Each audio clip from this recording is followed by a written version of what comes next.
laterite forms are pushing constantly against the stone. Surya Varman's engineers will need to reinforce the laterite walls and keep their soaring temple mountain intact. Their solution takes the modern visitor to the most sacred part of the Angkor Wat site, once off limits to anyone but the highest priests. These steps must rank amongst the steepest in the world, and it would have been very, very hard for an old priest or an old king even to get up them. In fact, one has to go up them almost pigeon-toed to make it to the top. But on the right and the left-hand sides, there are these great buttresses, and these buttresses are almost certainly weight-bearing to take the enormous thrust of the weight of the stone and to distribute it as you come down, so that the building would in fact last, and last it has, for almost 1,000 years. At almost exactly the same time that the French architects of Chartres used their flying buttresses, Khmer engineers adopt a similar principle.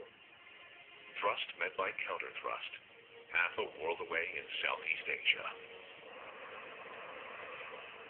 Yet before visitors to the site see the soaring Temple Mountain, they must first cross its famous moat. Damien Evans argues that the moat and temple are in fact two separate feats of engineering.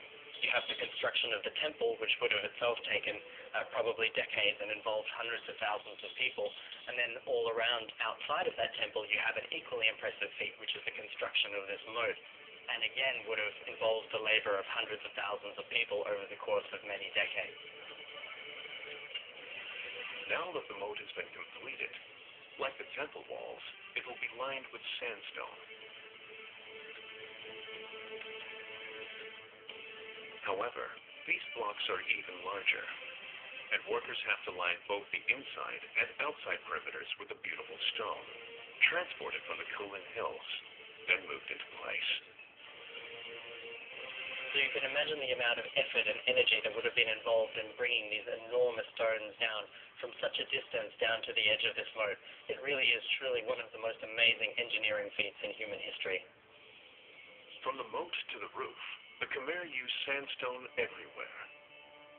The famous corbelling, now visible on the insides of the temple, is topped on the outside by these interlocking roof stones.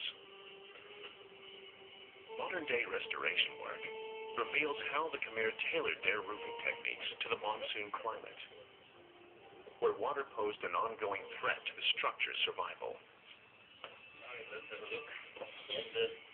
Previous attempts to renovate show the dangers of applying Western methods of construction to such a resolutely Eastern building. Back in the 1980s, after a major restoration to the temple, the roof stones were re-erected and then sealed together with cement to keep the rains out.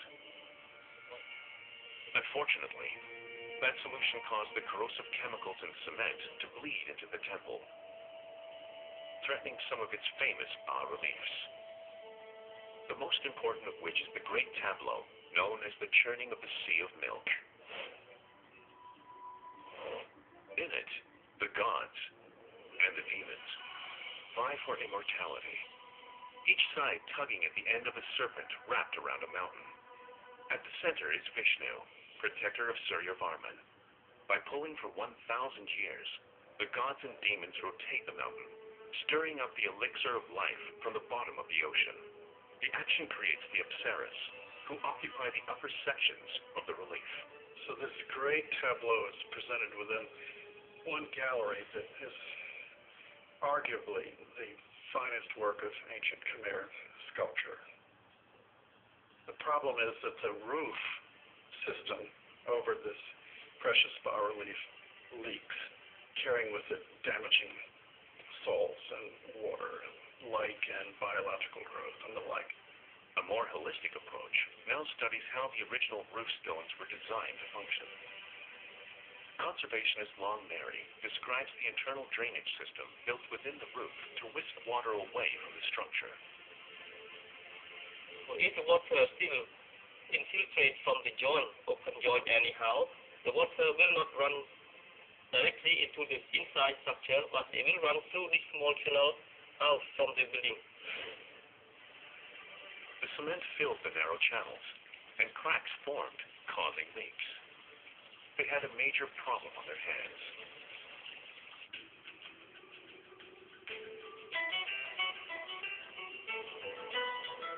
A restoration is now underway. The roof stones are being removed and lowered to the ground. They show evidence of scaling and salts damage. At nearby workstations, the stones are individually cleaned and the faulty mortar removed, restoring the original channels. Repairs are made and the stone itself sealed to protect it from the elements. Eventually, the stones will be lifted back into place. A fitting legacy to the brilliance of Khmer building techniques, which has lasted for centuries. For almost 900 years, thousands of stones that make up the great temple of Angkor Wat have remained in perfect alignment, protecting the integrity of its bas-reliefs and other carvings. These carvings are intended to provide Surya Varman with an entourage in the afterlife.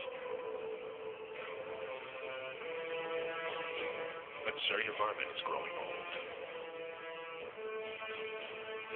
Will he live long enough to see his grand vision complete? If he does not, he will lose his chance at heaven.